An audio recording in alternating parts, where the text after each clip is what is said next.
आता एक रास आहे जिचा शेवटचा टप्पा आहे 7.5चा, कुंभरास. कुंभरास. आणि त्यांनी भरपूर सोसलंय असं त्यांचं मत आहे की गेली 5-5.5 वर्ष ते भरपूर त्रास काढतायत.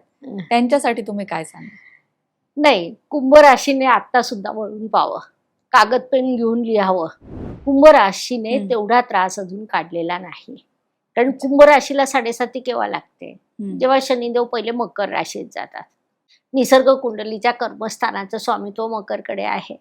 मग ती त्यांना परिश्रम करायला लावते. मग होतं कसं ना, कुंभ ही बुद्धिमान रास आहे.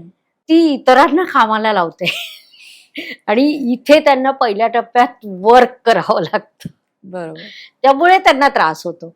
असा खूप मोठा त्रास कुंभ जातकांना त्या काळात होत नाही. मग त्याच्यानंतर शनिदेव कुंभ राशीत येतात.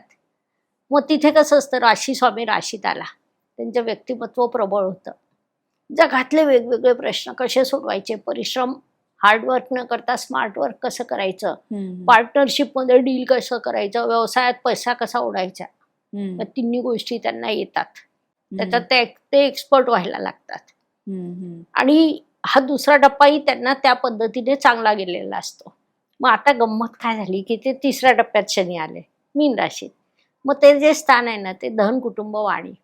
आणि इथे कसं होतं ना की यांना खूप कॉन्फिडन्स आलेला असतो, कदाचित ओव्हर कॉन्फिडन्स आलेला असतो की मी पैसा कमवू शकतो, मी सगळ्यांशी डील करू शकतो, मी कोणत्याही परिस्थितीतून मार्ग काढू शकतो. आणि मग इथे शनिदेव त्यांना छडी देतात. गर्वाचं घर खाली छडी देतात, छडी. मग या 2.5 वर्षात कुंभ जातक सगळं शिकतात. पण ते इतके भयंकर असतात ना की त्यांना मागचे सगळे वर्ष तसे वाटायला लागतात. वाटणं आणि असणं याच्यात फरक आहे. म्हणजे जर इथे कुंभ जातकांनी कागद पेन घेऊन त्यांचं टाइम शेड्यूल लिहिलं तर त्यांच्या लक्षात येईल की पहिला टप्पा थोडा होता त्रासाचा, दुसरा थोडा प्रगतीचाही गेला, आणि तिसरा आता आपल्याला शिकवतोय की सगळ्यांनाच बुद्धी असते, आपण बुद्धिमान आहोत, सगळेच बुद्धिमान असतात. इतरांचा थोडा विचार करा, इतरांना घेऊन चला, कुटुंबाचं महत्व काय आहे या गोष्टी कुंभ जातक इथे शिकतायत. आणि मग त्याच्यानंतर जेव्हा 7.5, अजून एक गंमत सांगते, 7.5 कोणत्याही राशीचे असू द्या, शनिदेवांची ना एक कार्यपद्धती आहे छान. हे 7.5 वर्ष संपले की शनिदेव जातात तृतीय स्थानात. तृतीय हे उपचय स्थान आहे. पहिल्या 7.5 वर्षात जे काही दिलेली असेल तावून सुलाखून बाहेर काढलेलं असतं, मग ते 2.5 वर्ष गोल्डन असतात. अरे बापरे. हो. तर ती 2.5 वर्ष जी असतात ना, मग आता कुंभ राशीला लगेच मिळणार आहे याच्यानंतर. त्या 2.5 वर्षात कुंभ रास खूप प्रचंड प्रगती करेल.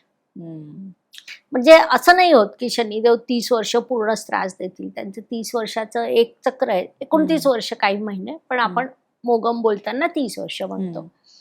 तर त्याच्यात ही पण एक गंमत येते. आता ठीक आहे, कुंभ रास आज थोडा संघर्ष करते, करावं.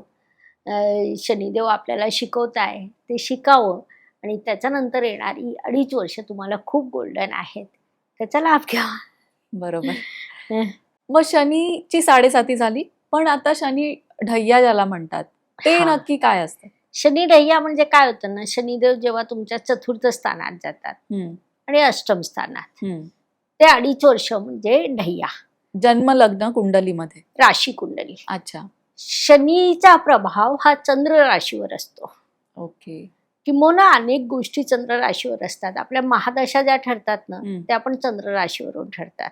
अच्छा. होतं काय ना की 7.5 हे 7.5 वर्ष, ढय्याचे चतुर्थ स्थानात असताना 2.5 वर्ष आणि अष्टम स्थानात असताना 2.5 वर्ष, म्हणजे 12.5 वर्ष शनिदेवांचा प्रभाव असतो. 7.5 ते वेगळं शिकवतात, जसं आपण आता बोलत होतो. पण ढय्यामध्ये त्यांची शिकवणीची दिशा बदलते. ढय्या जेव्हा येतं ना, तेव्हा घरातले प्रश्न निर्माण होतात. पहिली ढय्या चतुर्थ स्थानातली, आणि या अष्टम स्थानातली ढय्या ही सगळ्यात त्रासदायक असते. अच्छा. ती काय करते ना, त्या काळात तुमचा व्यवसाय बऱ्यापैकी लॉसला जाऊ शकतो. कुटुंबात विसंवाद होऊन जातात. अचानक चांगलं चाललेलं असतं आणि घरात वातावरण बदलून जातं. आणि त्याहीपेक्षा वास्तूतलं, घरातलं शांतता भंग करणं, म्हणजे एकाच वेळी सगळे प्रभाव शनिदेव तिथून करतात. संतती बाबत सुद्धा तेव्हा विलंब तयार करून देतात. म्हणजे ही जी ढैया असते अष्टम स्थानात शनिदेव असताना ती त्रासदायक असते. आता त्यांचं जर हे 30 वर्षाचं चक्र तर त्यातले 7.5 वर्ष 7.5 2.5 वर्ष पहिली पण होती आणि 2.5 वर्ष दुसरी पण होती. 2.5 म्हणजे हे एकूण 12.5 वर्ष असे त्यांचे संघर्षाचे असतात जे प्रत्येकाला येतात. मग त्या स्थानात शनिदेव कोणत्या राशीत आहे, आपल्या राशीसाठी कोणत्या स्थानाचं स्वामी आहे, हा विचार करून आपण उपायांची दिशा ठेवली. शनिदेवांच्या दृष्टीने आपण योग्य वाटचाल केली, कर्म योग्य ठेवले. बरोबर. भगवद्गीतेतला श्लोक आहे, योग हा कर्मसु कौशल्यम. तुम्ही योग्य पद्धतीने कौशल्याने संपूर्ण कौशल्य वापरून जेव्हा कर्म करतात तेव्हा शनिदेव हे तुमच्या पाठीवर रक्षक म्हणून उभे राहतात. त्यांच्यासारखा रक्षक दुसरा नाही.